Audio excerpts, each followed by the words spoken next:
am standing in an airport, holding a boarding pass, and I need you to understand something before I say another word. This moment, right here, right now, was never supposed to happen. Not for me. The departures board above my head reads Edinburgh, 21:45, and the woman who spent 15 years making sure I would never amount to anything is somewhere in Asaba right now, living with what she did and what it cost her. I am not thinking about her. I stopped thinking about her the day I walked out of a settlement meeting with everything she tried to bury me with. But I am getting ahead of myself. My name is Chiamaka Eze-Okonkwo. I am 28 years old, and the story I am about to tell you is not a story about a scholarship, though a scholarship is where it begins. It is not a story about a wicked stepmother, though a stepmother is at the center of it. It is not even a story about revenge, though by the time I am finished, you may call it that. It is a story about what happens when you steal from someone who has nothing left to lose and every reason in the world to fight back. 5 years ago, I was 23 years old, sitting in a dusty classroom in Enugu, holding a letter that I had bled for. I had applied for the Chevening Scholarship to the University of Edinburgh 3 separate times. 3. The first rejection broke something in me. The second nearly finished the job, but I got up, I reapplied, and the third time they said yes. I want you to hold that feeling for a second. 3 years of trying, 3 years of rewriting, resubmitting, rebuilding hope from scratch every time it was torn down. And then, yes. I called my father. I came home, and I made the single most costly mistake of my life. I told my stepmother. Before I go any further, if you are new here, welcome to Stories by Abby. Every story on this channel is built to make you feel something real. Subscribe, hit the notification bell, and stay with me until the end because trust me, you are going to want to see how this ends. Let me tell you who I was before all of this, because the person you become after betrayal is shaped by the person you were before it. I grew up in Enugu, the third child of Dr. Eziokun Eze-Okonkwo and Chidima Eze, a quiet and precise woman who died of a blood disorder when I was 11 years old. After her, our house changed in the way that houses change when the person who held them together is suddenly gone. My father, brilliant in his work, helpless in his grief, retreated into himself so completely that by the time he married Philomena Oswagun 3 years later, we had all learned to live around his absence rather than within it. Philomena came in like weather. She did not arrive loudly, she simply settled and rearranged, and after a while it became difficult to remember what the house had felt like before her. She brought 2 sons, Obiora and Tochukwu, from a previous relationship. She brought efficiency and organization and the particular kind of control that wears the costume of competence. And she brought, though I could not have named it then, a specific kind of watchfulness where I was concerned. I felt it the way you feel a draft in a room, not a cold you can point to, but a chill that settles on the back of your neck and does not leave. She was never cruel in the visible ways. She did not raise her hand to me. She did not starve me or insult me in front of guests. She simply made sure, in 100 small and unverifiable ways, that I understood my position in that house. I responded the only way I knew. I studied, I read, I passed every examination that was placed in front of me with the focused energy of a girl who had decided very early that the way out of that house was through the top of every room she entered. The Chevening Scholarship was supposed to be my exit door. 3 applications, 2 rejections, and then, after a third attempt I had almost not made because the fear of failing again had become its own particular weight, the letter arrived. It arrived on a Tuesday morning.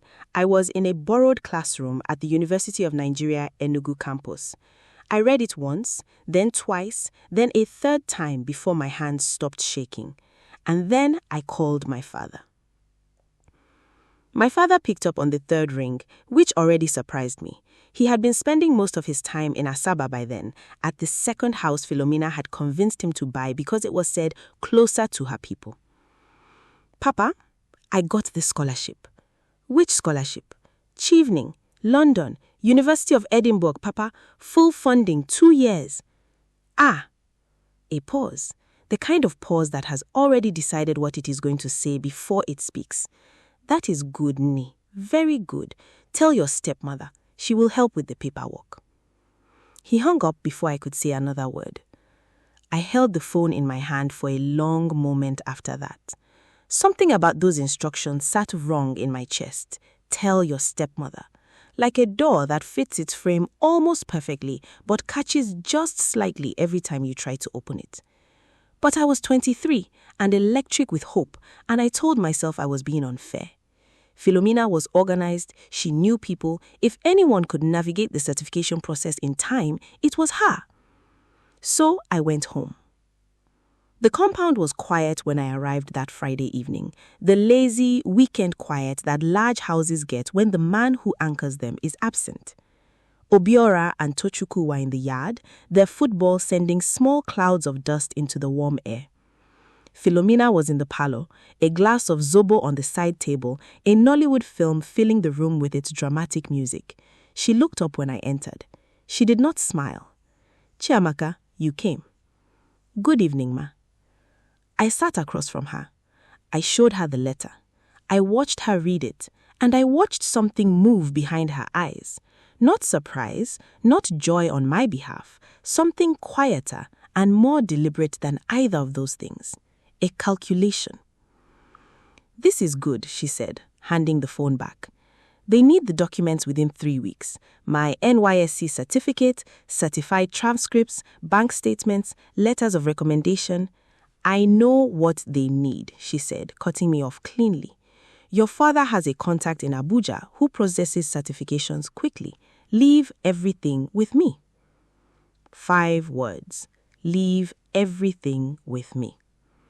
I handed her my passport, I handed her my NYSC booklet, my original transcripts, the signed recommendation letters from my lecturers. I placed all of it in a brown envelope on a Saturday morning, and I watched her set it on the dining table and say she would courier it to Abuja before Tuesday. The deadline was 18 days away. I felt, walking back up the stairs to my room, something I mistook for relief. It was not relief.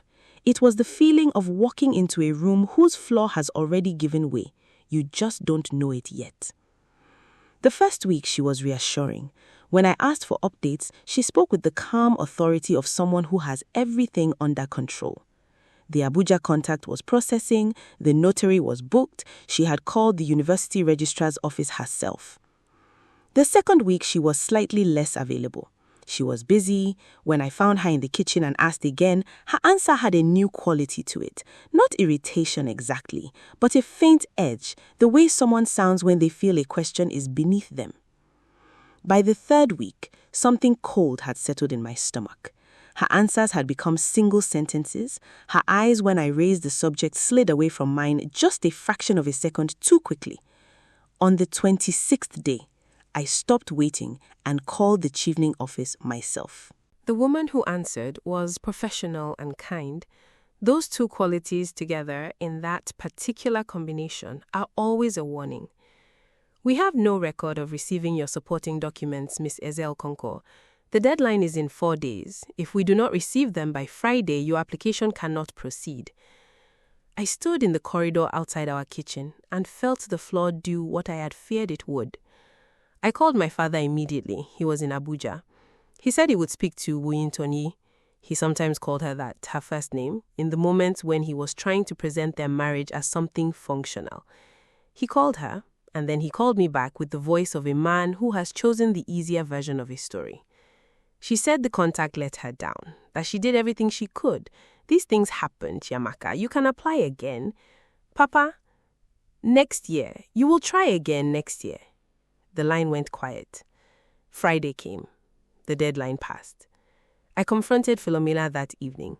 I had rehearsed what I would say on the walk from my room to the parlor, but when I arrived and saw her sitting there, composed, unhurried, the television on again, as though this were any other evening, every word I had prepared dissolved.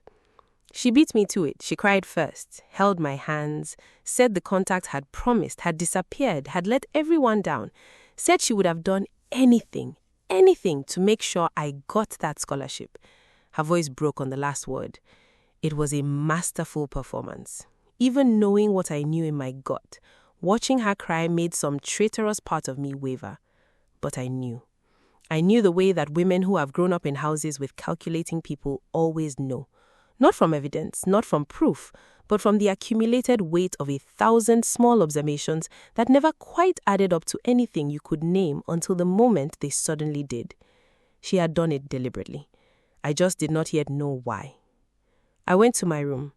I sat on the floor, not on the bed, on the floor, for reasons I could not have explained then and still cannot fully explain now. I sat there and I did not cry. I simply sat. And in the silence of that room, with the sound of Enugu traffic coming through the window and the faint noise of the television downstairs, something inside me made a very quiet, very permanent decision. I was leaving this house. I was leaving this city, and nobody in it was going to be responsible for what happened to me next. I left 40 days later. Not in anger, or rather not only in anger. I left with 2 bags and a clarity that felt almost like peace. Though it was not peace. It was something harder and more useful than peace. It was the feeling of a decision so complete it had no edges left to catch on. I did not confront Philomena before I left. I did not make a speech. I did not cry in front of her or give her the satisfaction of watching my face do any of the things her choices had earned the right to make it do. I said goodbye to Obiora and Tochukwu, who were 14 and 12 and guilty of nothing except having the wrong mother. I stood in the doorway of my father's study. He was at his desk, pretending to read.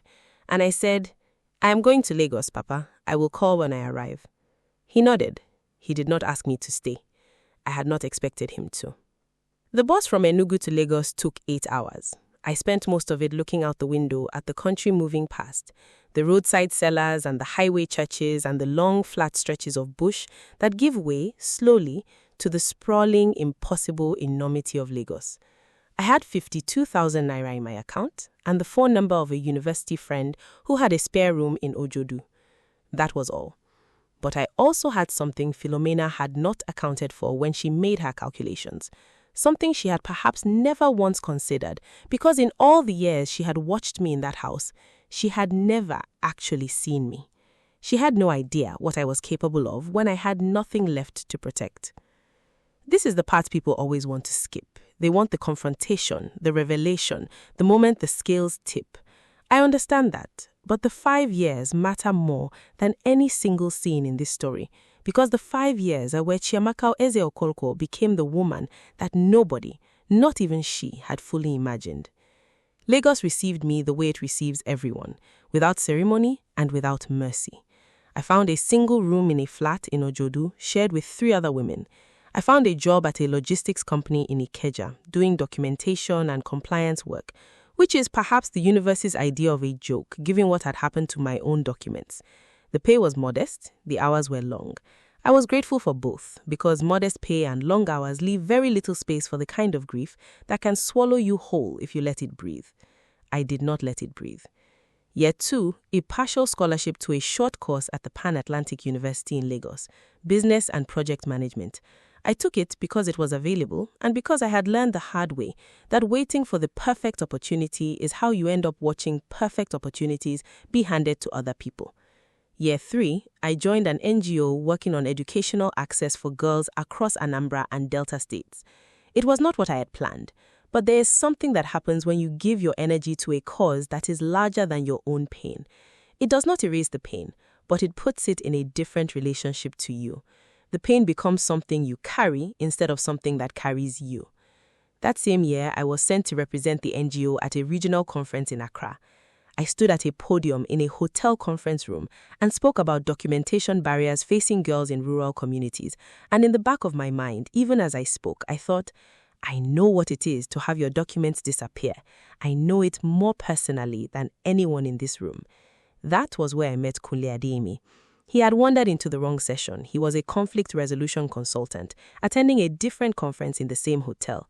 And he stayed because he told me later, the woman at the podium made him forget he had somewhere else to be. He was not tall or dramatic or the kind of man who announces himself when he enters a room.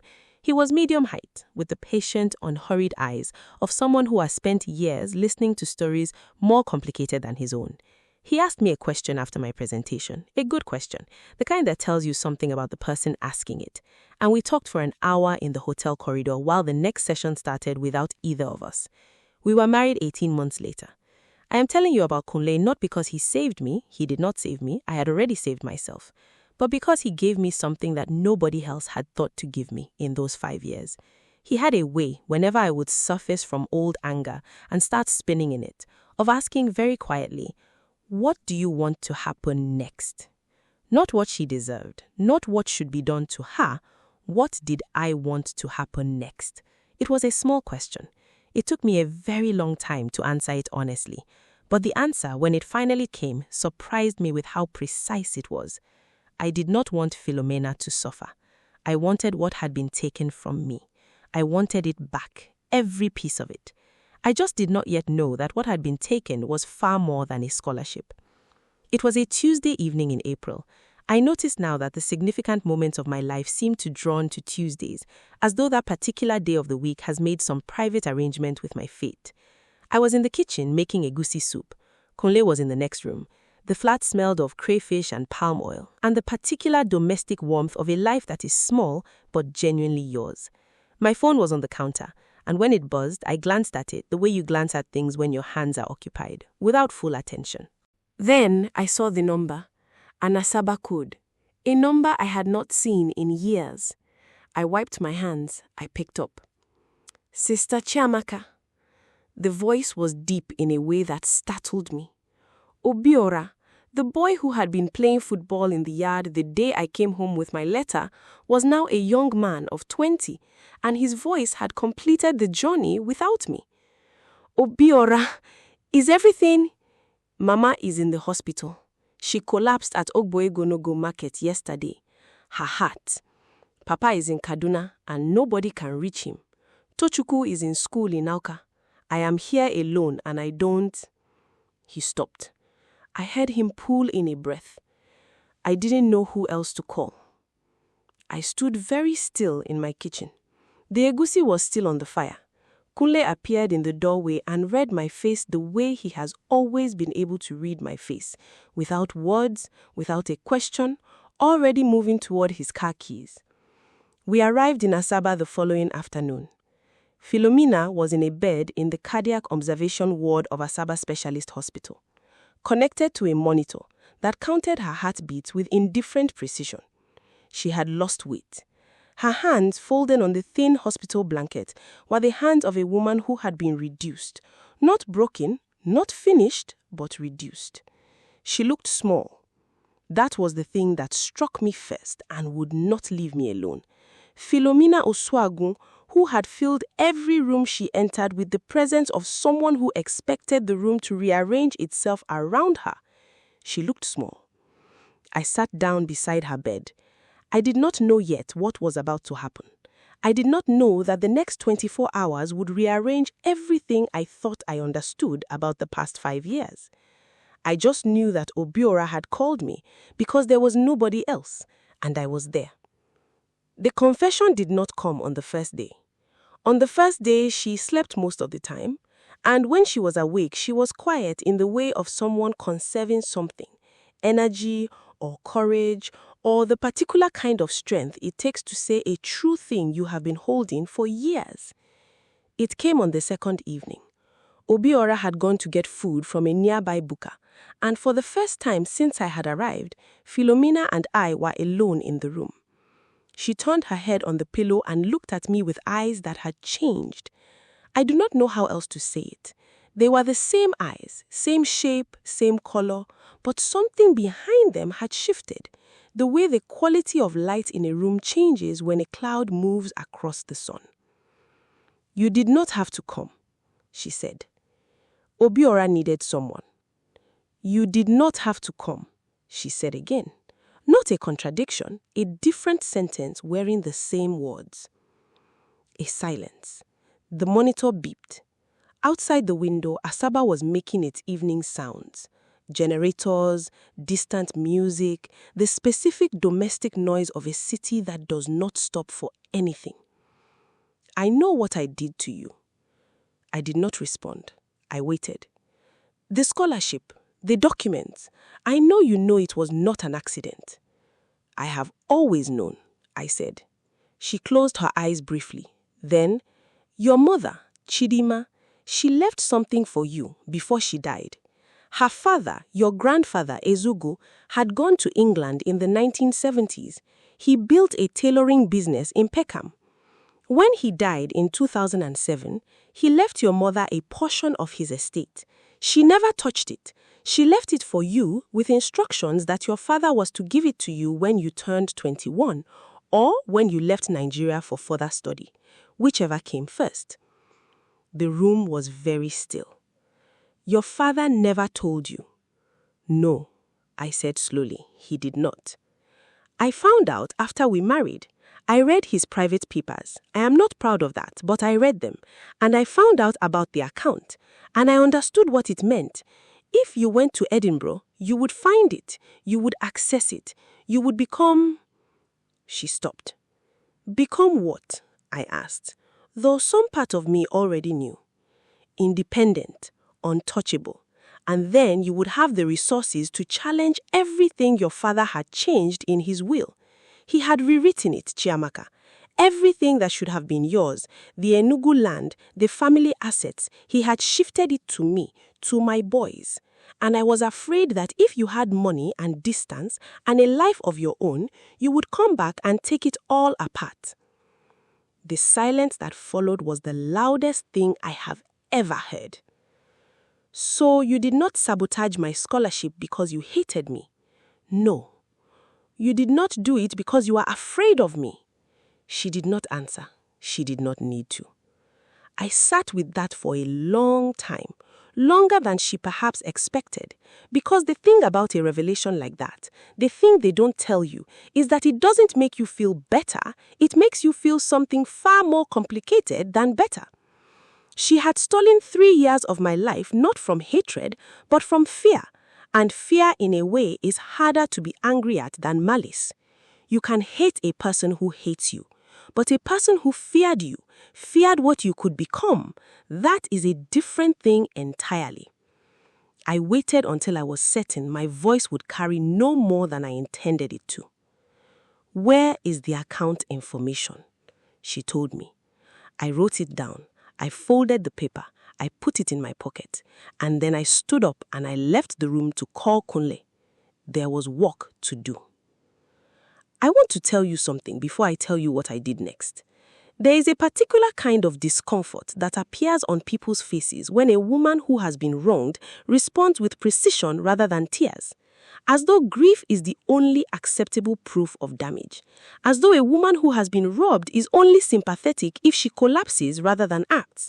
I have seen that discomfort, I understand it, and I have absolutely no interest in performing a version of myself that makes other people more comfortable with what was done to me. What was done to me was a crime, not metaphorically, legally. I returned to Lagos. I sat with Kunle at our kitchen table and I told him everything. The inheritance, the account, the rewritten will, the Enugu land. I watched his face go through several things quietly, and then he looked at me and asked the question he always asks. What do you want to happen next? I want everything, I said.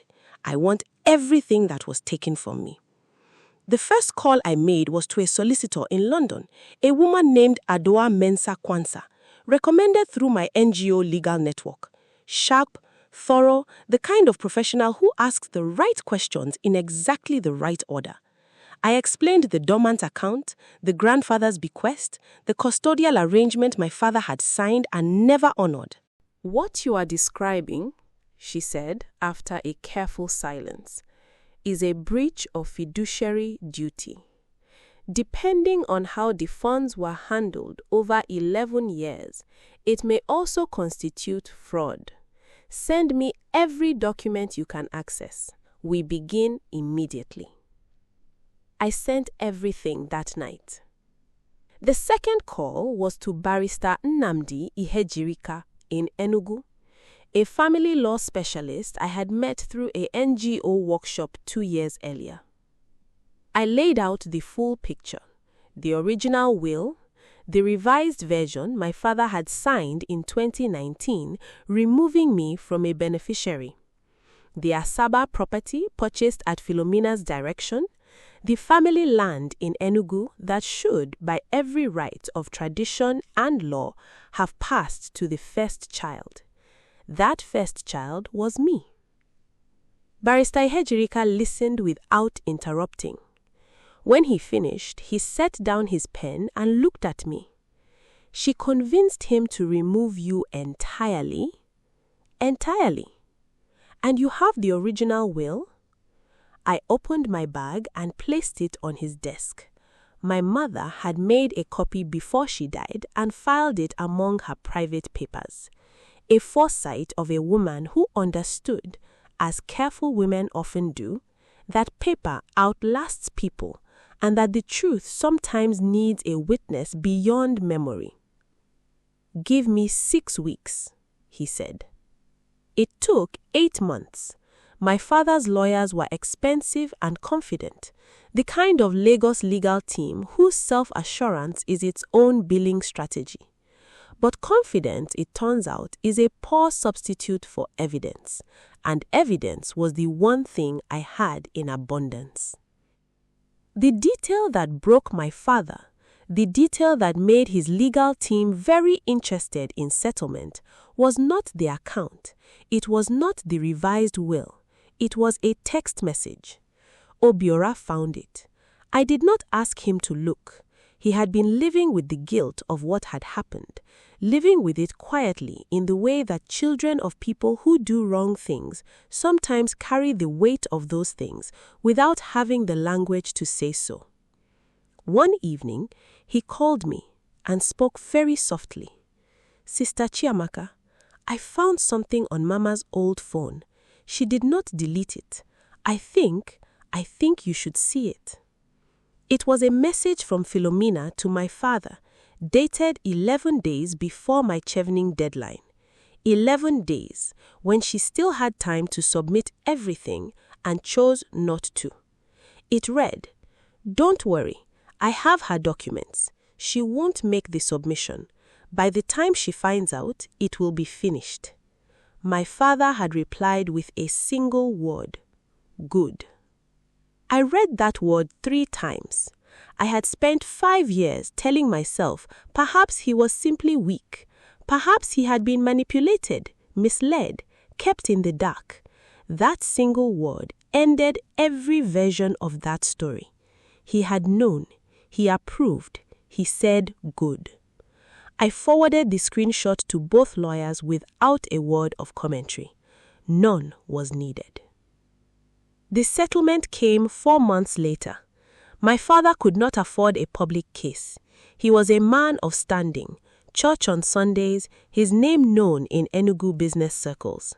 His lawyers came to the table, and the negotiation lasted 1 morning. I received my mother's full inheritance with 11 years of interest. The original will was reinstated as the controlling document for my father's estate. The Enugu family land was formally recorded in my name to be transferred on his death.